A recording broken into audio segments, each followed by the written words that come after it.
Hello Karnataka, ನಮಸ್ಕಾರ. ನಾನು ನಿಮ್ಮ ನವೀನ್ ಮಧುಗಿರಿ. ಇವತ್ತಿನ ವಿಷಯ ಏನಪ್ಪ ಅಂದರೆ, ನಮ್ಮ ಉಪೇಂದ್ರ ಸರ್ ಅವರಿಗೆ ಒಂದು ಮಾತು. ಸರ್, ನಿಮ್ಮದು ಪ್ರಜಾಕೀಯ ಓಪನ್ ಆಗಿದ್ದು 2018 ನಿಮ್ಮ ಹುಟ್ಟುಹಬ್ಬ ದಿನ 12 ತಾರೀಕು ಓಪನ್ ಆಗಿದೆ. ಅಲ್ಲಿಂದ ಇಲ್ಲಿಗೆ ಸರಿ ಸುಮಾರು ಒಂದು 6ರಿಂದ 7 ವರ್ಷ ಆಗಿರ್ಬೋದು, ಅಲ್ಲಿಂದ ಇಲ್ಲಿಗೆ. ಆದರೆ ಅಲ್ಲಿಂದ ಇಲ್ಲಿವರೆಗೂ ಪ್ರಜಾಕೀಯ ಪಕ್ಷಕ್ಕೆ ಏನಾದರೂ ಉಪಯೋಗ ಆಯ್ತಾ? ನಿಮ್ಮ ಪ್ರಜಾಕೀಯದಿಂದ ಜನಗಳಿಗೆ ಏನಾದರೂ ಒಳ್ಳೇದಾಯ್ತಾ? ಆಗಿಲ್ಲ. ನಿಮ್ಮನ್ನು ನಂಬಿ ಬಂದಿರುವಂತಹ ಒಂದು ಕಾರ್ಯಕರ್ತರು, ಅವ್ರಿಗೇನಾದರೂ ಲಾಭ ಆಯ್ತಾ? ಇಲ್ಲ. ಇಲ್ಲಿ ಯಾರ್ಯಾರಿಗೂ ಲಾಭ ಆಗಿಲ್ಲ. ಆದರೂ ಕೂಡ ನೀವಿನ್ನೂ ಪ್ರಜಾಕೀಯ ಅಂತ ಯಾಕೆ ಇಟ್ಕೊಂತೀರಾ? ನನಗೆ ಗೊತ್ತಿರೋ ಪ್ರಕಾರ ಲಾಕಿ ಅಂತ ಇಟ್ಕೊಬಿಡಿ. ಲಾಕಿ ಅಂತ ಇಟ್ಕೊಂಡ್ರೆ ಒಳ್ಳೇದು ಅಂತ ಹೇಳೋದಕ್ಕೆ ಇಷ್ಟಪಡ್ತೀನಿ. ಇನ್ನೊಂದೇನಪ್ಪ ಅಂದರೆ, ಸರ್, ನೀವು ಟ್ವಿಟರಲ್ಲಿ ಫೇಸ್ಬುಕ್ಕಲ್ಲೇ ಮಾಡಬೇಕು, ಬರೀ ಅಲ್ಲಿಂದನೇ ನೀವು ಪ್ರಜಾಕೀಯ ಮಾಡ್ತಾ ಇದ್ದೀರಾ ಅಂದರೆ ಸಿನಿಮಾನು ಹಂಗೆ ಮಾಡಬೇಡಿ. ಎಲ್ಲೂ ಕೂಡ ಸಿನಿಮಾ ಚಿತ್ರೀಕರಣ ಮಾಡೋದಕ್ಕೆ ಬೇರೆ ಕಡೆ ಎಲ್ಲೂ ಕೂಡ ಹೋಗಿ ಸೆಟ್ ಆಗಬೇಡಿ. ಎಲ್ಲೂ ಕೂಡ ಚಿತ್ರೀಕರಣ ಮಾಡಬೇಡಿ. ಫೇಸ್ಬುಕ್ಕಲ್ಲೇ ಚಿತ್ರೀಕರಣ ಮಾಡಿ, ಟ್ವಿಟರಲ್ಲೇ ಚಿತ್ರೀಕರಣ ಮಾಡಿ ನಿಮ್ಮ ಸಿನಿಮಾ ಮುಗಿಯುತ್ತಾ? ಮುಗಿಯಲ್ಲ. ಹಾಗೇನೆ ರಾಜಕೀಯ ಮಾಡಬೇಕು, ಪ್ರಜಾಕೀಯ ಪಕ್ಷ ಕಟ್ಟಬೇಕು ಅಂದರೆ ಜನಗಳ ಮಧ್ಯೆ ಹೋಗ್ಬೇಕು, ಜನಗಳ ಸಮಸ್ಯೆ ಕೇಳಬೇಕು, ಒಳ್ಳೆ ಲೀಡರ್ ಆಗಬೇಕು. ನೀವು ಆ ಮೂರರಲ್ಲಿ ಏನೂ ಇಲ್ಲ. ಟ್ವಿಟರ್ ಕೀಯ, ಫೇಸ್ಬುಕ್ ಕೀಯ, ಲಾಕ್ ಕೀಯ, ಇದು ಬಿಟ್ಟರೆ ಬೇರೆನೇ ಇದೆಯಾ? ಏನೂ ಇಲ್ಲ. ನಿಮ್ಮಿಂದ ನಿಮ್ಮ ಕಾರ್ಯಕರ್ತರಿಗೆ ಏನಾದರೂ ಲಾಭ ಇದೆಯಾ? ಇಲ್ಲ. ನೀವು ಅವ್ರನ್ನ ಕಾರ್ಯಕರ್ತರು ಅಂತ ಕರಿತೀರೋ ಏನು ಅಂತ ನನಗಂತೂ ಗೊತ್ತಿಲ್ಲ. ನಿಮ್ಮದು ಕಾನ್ಸೆಪ್ಟ್ ನಮಗೆ ಗೊತ್ತಿಲ್ಲ, ಗೊತ್ತಾಗೋದು ಬೇಡ. ಅದರಿಂದ ನಮ್ಗೇನು ಉಪಯೋಗ ಇಲ್ಲ ಅಂತಲೂ ಗೊತ್ತಾಗ್ಬಿಡ್ತು. ಈಗಲೂ ಹೇಳ್ತೀನಿ, ನೀವೇನಾದರೂ ಜನಗಳ ಮಧ್ಯೆ ಬಂದು ಪ್ರಶ್ನೆಗಳನ್ನ ಕೇಳಿ, ಅವ್ರಿಗೇನೇ ಯಾವ ಥರ ಪ್ರಜೆಗಳಿಗೆ ಏನೇನು ಸಮಸ್ಯೆ ಆಗ್ತಿದೆ ಅದನ್ನು ಕೇಳಿ ಒಳ್ಳೆ ಲೀಡರ್ ಆದರೆ ನಿಮ್ಮನ್ನು ಬೆಂಬಲಿಸುವವರು ಸುಮಾರು ಜನ, ಸಾವಿರಾರು ಜನ ನಿಮ್ಮ ಹಿಂದೆ ಬರ್ತಾರೆ. ನೀವು ಟ್ವಿಟರಲ್ಲಿ ಇಲ್ಲ ಫೇಸ್ಬುಕ್ಕಲ್ಲಿ ಕುತ್ಕೊಂಡಿದ್ರೆ ಅದು ಬರೋದು ಇಲ್ಲ, ಅದು ಕನಸು ಕಾಣಬೇಡಿ, ಬಿಟ್ಬಿಡಿ ಅಲ್ಲಿಗೆ. ಅದರ ಪ್ರಜಾಕೀಯ ಅನ್ನೋದು ಲಾಕಿ ಅಂತಾನೆ ಇಟ್ಕೊಂಡು ಹೋಗ್ಬಿಡಿ. ಸರ್, ಒಬ್ಬ ಲೀಡರ್ ಅಂದರೆ ಹೆಂಗಿರ್ಬೇಕು ಅಂತ ನನಗೆ ಗೊತ್ತಿರೋ ಪ್ರಕಾರ, ನಾನೊಬ್ಬ ಕನ್ನಡಿಗನಾಗಿ ಪವನ್ ಕಲ್ಯಾಣ್ ಅವ್ರಿಗೆ ದುಡ್ಡೇ ಬೇಕು ಅನ್ನೋ ಥರ ಇದ್ದಿದ್ರೆ ಆರಾಮಾಗಿ ಸಿನಿಮಾ ಮಾಡ್ಕೊಂಡು ಕೋಟಿ ದುಡ್ಡು ಸಿನಿಮಾ ಮಾಡ್ಕೊಂಡು ನೆಮ್ಮದಿಯಾಗಿ ಜೀವನ ಮಾಡ್ಬೋದಾಗಿದೆ. ಆದರೂ ಅವರು ಮಾಡಿಲ್ಲ. ಜನಸೇನಾ ಅಂತ ಒಂದು ಪಕ್ಷ ಕಟ್ಟಿದ್ರು, ಸೋತ್ರು ಕೂಡ ಜನಗಳ ಮಧ್ಯೆ ಬಂದು ಅವ್ರವ್ರ ಸಮಸ್ಯೆ ಕೇಳಿ ಅವ್ರ ಕೈಲಾದಷ್ಟು ಹೆಲ್ಪ್ ಮಾಡಿ, ಅದು ಸರಿ ಇರೋ. ನೀವು ಯಾವತ್ತಾದ್ರೂ ಒಂದಿನ ಮಾಡಿದ್ದೀರಾ? ಒಂದೇ ಒಂದಿನ ನನಗೆ ನಿಮ್ಮ ಬಗ್ಗೆ ಬಿಡಿ. ಇನ್ನೊಂದು ತಮಿಳ್ ಹೀರೋ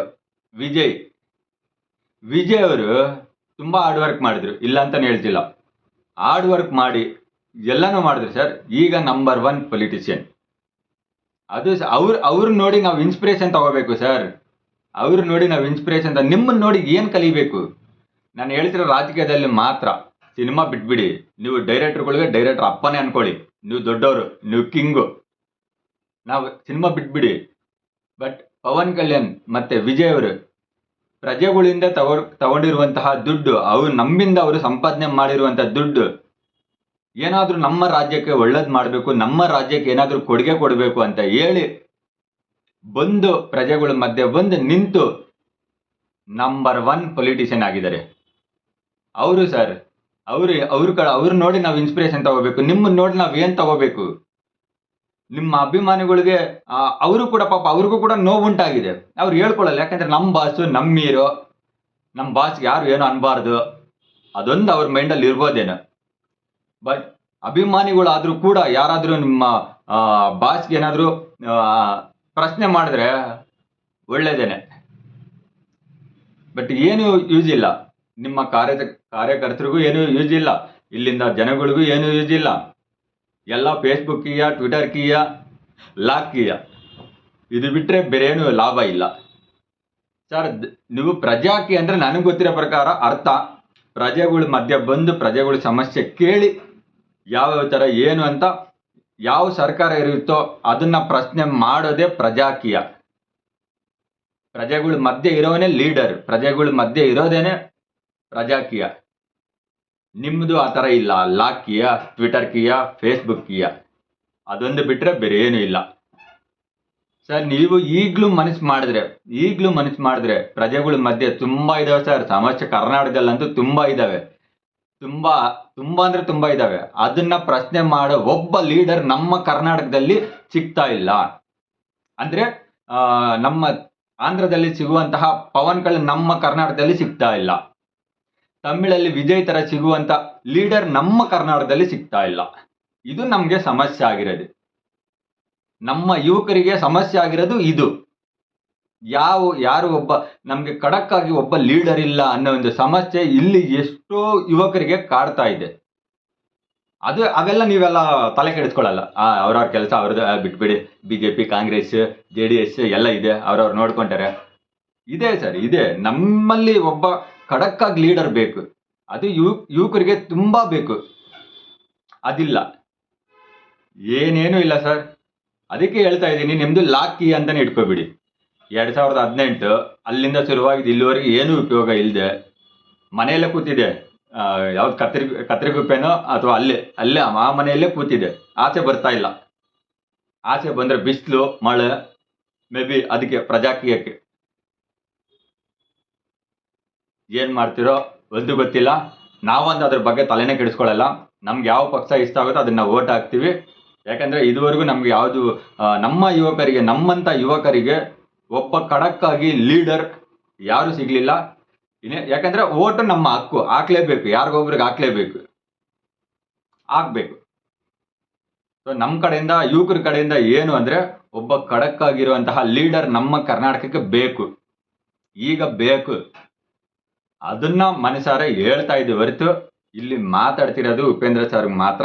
ಅದು ರಾಜಕೀಯ ಬಗ್ಗೆ ಮಾತ್ರ, ಸಿನಿಮಾ ಬಗ್ಗೆ ಅಂತೂ ಅಲ್ಲ. ಸಿನಿಮಾದಲ್ಲಿ ಅವರು ಕಿಂಗು, ಡೈರೆಕ್ಷನ್ ಅಲ್ಲಿ ಕಿಂಗು. ಸಿನಿಮಾನು ವರ್ಷಕ್ಕೊಂದ್ಸರಿ ಮಾಡಲ್ಲ. ಹೋಗಿ ತಮಿಳಲ್ಲಿ ಒಂದು ಸಿನಿಮಾ ಮಾಡ್ತೀರಾ, ತೆಲುಗಲ್ಲಿ ಒಂದು ಸಿನಿಮಾ ಮಾಡ್ತೀರಾ, ಕನ್ನಡದಲ್ಲಿ ವರ್ಷಕ್ಕೊಂದ್ಸರಿ ಅದೂ ಇಲ್ಲ. ಯಾವುದೋ ಒಂದು ಸಿನಿಮಾ ಮಾಡ್ತೀರಾ, ಆಯ್ತು ಹೋಯ್ತು, ಅಷ್ಟೇ ಮುಗೀತು. ವರ್ಷಕ್ಕೊಂದ್ಸರಿ ಏನಾದರೂ ಸಿನಿಮಾ ಮಾಡಿ ಅಟ್ಲೀಸ್ಟ್ ಕನ್ನಡ ಚಲನಚಿತ್ರ ಮಂಡಳಿಗೆ ಏನಾದರೂ ಒಂದು ಉಪಯೋಗ ಆಗುತ್ತಾ? ಇಲ್ಲ, ಏನೇನೂ ಇಲ್ಲ. ಇರಲಿ. ಸೊ ನಮ್ಮಲ್ಲಿ ನನ್ನಂತ ಎಷ್ಟೋ ಯುವಕರಿಗೆ ತುಂಬಾ ಬೇಜಾರಾಗಿದೆ, ಇಲ್ಲ ಅಂತಾನು ಹೇಳ್ತಿಲ್ಲ. ನಮ್ಮಲ್ಲಿರುವಂತಹ ನೋವು ನಿಮ್ಗೆ ಹೇಳ್ಬೇಕು ಅನ್ಕೊಂಡಿದ್ದೀವಿ, ಹೇಳಿದ್ದೀವಿ. ನೀವು ಬರ್ತೀರಾ ಬಿಡ್ತೀರಾ ನಿಮ್ಮ ಇಷ್ಟ. ಬಂದ್ರೆ ಪ್ರಜಾಕೀಯ ಆಗುತ್ತೆ, ಇಲ್ಲ ಅಂದ್ರೆ ಲಾಕ್ ಕೀಯ, ಟ್ವಿಟರ್ ಕೀಯ, ಫೇಸ್ಬುಕ್ ಕೀಯ. ಇದು ಬಿಟ್ರೆ ಬೇರೆ ಏನೂ ಆಗಲ್ಲ. ಇಷ್ಟು ಹೇಳ್ತಾ ಮುಗಿಸ್ತಾ ಇದ್ದೀನಿ. ಜೈ ಹಿಂದ್, ಜೈ ಕರ್ನಾಟಕ ಮಾತು.